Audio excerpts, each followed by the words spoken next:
सेवानिवृत्त विशेष पोलीस महानिरीक्षक प्रताप दिगावकर यांनी भारतीय जनता पक्षात प्रवेश केला आहे. तेव्हापासून ते भारतीय जनता पार्टीचा एक सच्चा कार्यकर्ता व शिपाई म्हणून पक्षासाठी निस्वार्थपणे कामही करत आहे. भारतीय जनता पक्षाच्या माध्यमातून प्रताप दिगावकर थेट वंचित घटकांपर्यंत व शेतकऱ्यांपर्यंत पोहोचून त्यांना न्याय मिळवून देण्याची भूमिका पार पडत आहे. शेतकरी ते आयजी असा माझा प्रवास असल्यानं ग्रामीण अर्थकारण व शेतकऱ्यांच्या समस्या मी जाणून आहे. त्या बाबतीत मी संवेदनशील असून शेतकऱ्यांच्या मदतीची भूमिका माझी कायम राहणार असल्याचं प्रतिपादन देखील डॉक्टर प्रतापराव दिगावकर यांनी केलं आहे. आपण म्हणत असाल तरी राजकारणापेक्षा राष्ट्रकारण, विकासकारण, युवक आणि शेतकऱ्यांचं अर्थकारण व समाजकारण करण्यासाठी मी नेहमी कटिबद्ध असल्याचं प्रतिपादन दिगावकर यांनी केलं आहे. पक्षश्रेष्ठीकडून जी जबाबदारी मिळेल त्या जबाबदारीनुसार निस्वार्थपणे काम करणार असल्याची भूमिकाही त्यांनी स्पष्ट केली आहे. जिल्हा म्हटलं की लोकसभा मतदारसंघ नेहमीच भारतीय जनता पक्षाचा बालेकिल्ला म्हणून ओळखला जात आहे. गेल्या 2 टर्म्स पासून इथं भारतीय जनता पक्षाचे खासदार निवडून येत आहेत. आता भारतीय जनता पक्षाच्या वतीने पाहायला गेलं तर चित्र काहीसं वेगळं पाहायला मिळणार आहे. मतदारसंघातील लोकांचा कौल मात्र कुठल्या तरी वेगळ्याच व्यक्तीकडे पाहायला मिळत आहे. अशीच व्यक्ती आपल्या सोबत आहेत. निवृत्त पोलीस महानिरीक्षक डॉक्टर प्रतापराव दिगावकर सर. आपण त्यांच्याशी चर्चा करणार आहोत. सर, लोकसभा मतदारसंघामध्ये आपण फिरत आहात. भारतीय जनता पक्षात आपली पक्षप्रवेश झालेला आहे. नेमकं काय काय जबाबदारी पक्षाने आपल्यापर्यंत दिलेल्या आहेत? लोकांचा कसा प्रतिसाद आपल्याला मिळतो? मी भारतीय जनता पक्षाचा एक सच्चा कार्यकर्ता, एक सच्चा शिपाई आहे. आताच भारतीय जनता पक्षाचे अध्यक्ष आदरणीय बावनकुळे साहेबांनी माझ्यावर नमो चषकाची जबाबदारी दिली. नमो चषक जे महाराष्ट्राचे अध्यक्ष आहेत म्हणून त्यांचा पदभार माझ्याकडे दिलेला आहे. जवळपास आम्ही 80 लाख ते 1 कोटी पर्यंत तरुणांचा क्रीडा, सांस्कृतिक आणि व्यक्तिमत्व विकास या गोष्टीवर भर देऊन आम्ही तो कार्यक्रम पुढे चालू करणार आहोत. आज भारतीय जनता पक्ष कुठलीही जबाबदारी माझ्याकडे देईल ती जबाबदारी अत्यंत समर्पित भावनेने, प्रामाणिकपणे आणि पारदर्शकपणे मी पूर्ण करणार. कारण माझा जो प्रशासनाचा अनुभव आहे, 35 वर्षाचा प्रदीर्घ अनुभव, नंतर माझं युनो मध्ये सुद्धा भाषण झालेलं आहे, वर्ल्ड बँकेत भाषण केलेलं आहे आणि फायनान्स आणि इकॉनॉमिक्स मध्ये सुद्धा मी खूप अभ्यास केलेला आहे. त्याच्यामध्ये MBA फायनान्स केलेला आहे. Indian institute of management Lucknow मधून MBA स्ट्रॅटेजी मॅनेजमेंट केलेला आहे. या सर्व ज्ञानाचा उपयोग जनतेसाठी, शेतकऱ्यांसाठी, युवकांसाठी आणि गरिबांसाठी करण्याचा माझा मनोदय आहे. सर, परंतु आता मागे देखील बातम्या प्रसारित झाल्या होत्या. धुळे लोकसभा मतदारसंघाकडे भारतीय जनता पक्षाच्या वतीने डॉक्टर प्रतापराव दिगावकर यांचं नाव पुढे आल्याची चर्चा होती. याबद्दल पक्षश्रेष्ठीकडून किंवा पक्षाकडून आपल्याला काही बोलणं झालंय? अद्याप माझं कुणाशी बोलणं झालेलं नाही. मी पण ज्या इलेक्ट्रॉनिक मीडियाच्या माध्यमातून ज्या बातम्या आल्या त्या बघितल्या, परंतु माझा पक्ष माझ्यावर जी जबाबदारी देईल, कुठलीही जबाबदारी देऊ दे, ती मी पूर्णपणे पार पाडणार आहे. आणि आपण जरी म्हणत असाल की मी राजकारणात होतो, मी राजकारणापेक्षा राष्ट्रकारण, विकासकारण, युवक आणि शेतकऱ्यांचं अर्थकारण आणि समाजकारण करण्यासाठी पूर्णपणे कटिबद्ध आहे आणि पूर्णपणे पक्षाच्या भूमिकेला समर्पित आहे. पक्ष जी जबाबदारी देईल माझ्यावर, ती जबाबदारी मी पार पाडेल.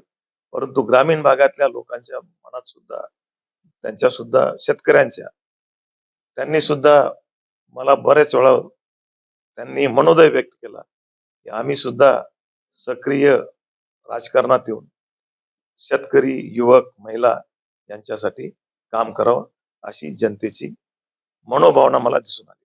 तर काल परवाच्या दिवशीची एक घटना आहे की एका शेतकऱ्याने आपल्याला फोन केला होता.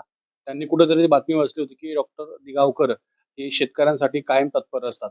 तर त्यांचा कुठल्या तरी योजनेचा विषय जो होता तो प्रलंबित होता. आपल्याला फोन आला आणि आपण तात्काळ तिथं पोहोचलात. नेमका काय विषय? एक असतानाचे 80 वर्षाचे शेतकरी आहेत.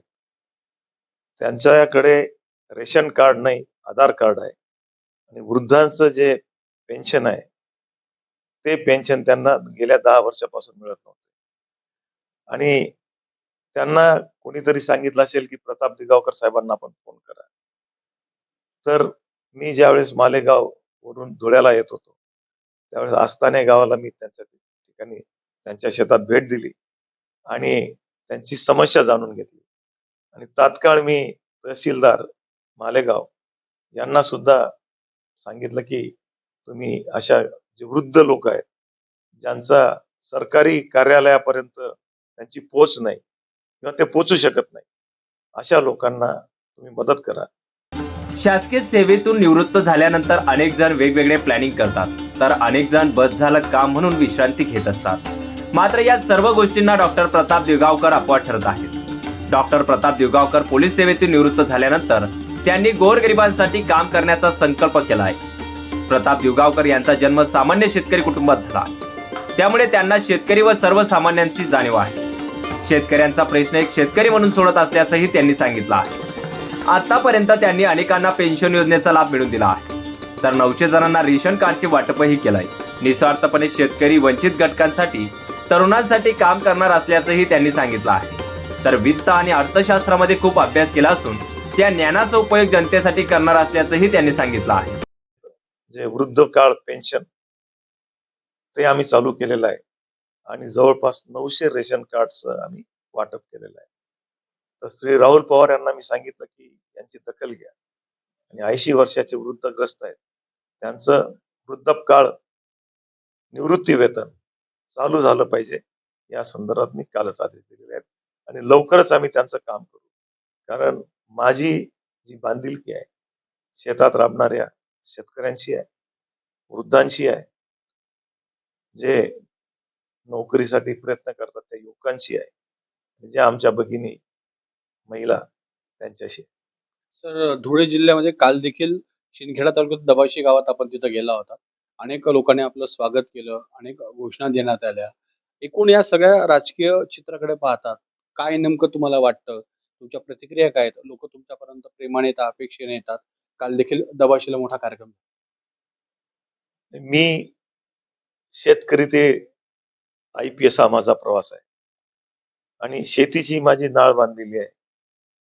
4थी पासून DYSPचं प्रशिक्षण जॉईन करण्यापर्यंत मी शेतात राबलेलो आहे. ज्यावेळेस शेतकऱ्यांचे प्रॉब्लेम असतात ते प्रॉब्लेम मी शेतकऱ्यांचे प्रॉब्लेम समजत नाही, ते माझे स्वतःचे प्रॉब्लेम समजतात. काल त्या ठिकाणी दादर म्हणतो आपण आपल्या भागात आणि तापी काठचा परिसर महाराष्ट्रामध्ये दादर उत्पादनासाठी सगळ्यात चांगला परिसर आहे आणि माननीय पंतप्रधान नरेंद्र मोदी साहेबांनी हे वर्ष नाही जगात इंटरनॅशनल मिलेट इयर म्हणून जाहीर केलेलं आहे. आपल्याला माहितच असेल की ज्यावेळेस G20चे 20 देशाचे राष्ट्राध्यक्ष आणि पंतप्रधान आले होते त्यावेळेस माननीय पंतप्रधान नरेंद्र मोदी यांनी एक खास मेनू की जे भरड धान्यापासून तयार केलेले पदार्थ त्यांच्याकडे ठेवलेले आहेत आणि जगात 45% भरड धान्य भारतात तयार होतात आणि दादरचं वाटप करण्यासाठी त्याच्या बियाणाचं वाटप आणि शेतकऱ्यांमध्ये उत्सुकता निर्माण करण्यासाठी किंवा शेतकऱ्यांमध्ये प्रेरणा निर्माण करण्यासाठी त्या कार्यक्रमाला गेलो होतो. तालुका कृषी अधिकारी आणि जिल्हा कृषी अधिकारी यांच्या माध्यमातून बियाणे वाटपाचा कार्यक्रम होता आणि त्यावेळेस मी त्यांना मिलेट किंवा भरड धान्य यांचं महत्व सुद्धा सांगितलं आणि मला विश्वास आहे जर आम्ही जागतिक लेवलवर भरड धान्याचं मार्केटिंग केलं तर जगामधली सर्व गव्हाची शेती ओस पडेल आणि 70 ते 80% जगातली लोकसंख्या भरड धान्य खाईल. कारण भरड धान्यामध्ये ग्लुटिनिन नसतं आणि त्यामुळे शरीराला सर्वात पोषक असं भरड धान्य आहे आणि त्याच्या बियाणाचं वाटप करण्याचा योग आला आणि लोकांनी खूप त्या ठिकाणी आमच्या भगिनी असतील, आमचे शेतकरी बांधव असतील, त्यांनी खूप मनापासून स्वागत केलं आणि हा माझ्यासाठी एक अत्यंत महत्वाचा दिवस होता. निश्चितचपणे आपल्या हक्काचा माणूस म्हणून डॉक्टर दिगावकर यांच्याकडे आता ही जनता पाहत आहे. लोकसभा मतदारसंघामध्ये आता नेमके काय बदल होतात? काय काय पुढे गोष्टी होत राहतात हे पाहणं तेवढंच महत्वाचं ठरणार आहे. कॅमेरा पर्सन गणेश पाटीलसह विशाल ठाकूर, माझा महाराष्ट्र न्यूज, धुळे. नाशिक परिक्षेत्राचे सेवानिवृत्त विशेष पोलीस महानिरीक्षक प्रताप देवगावकर हे धुळे लोकसभा मतदारसंघात येणाऱ्या बागलांचे भूमिपुत्र आहेत. पक्षानं संधी दिली तर लोकसभा निवडणूक नक्कीच लढवणार असल्याचं देवगावकर यांनी स्पष्ट केलं आहे. तरुणांच्या हाताला काम, पायाभूत सुविधा, उद्योगधंद्यांसाठी पोषक वातावरण यासाठी आपण प्रयत्नशील राहणार असल्याचंही त्यांनी सांगितलं आहे. विशाल ठाकूर, माझा महाराष्ट्र न्यूज, धुळे.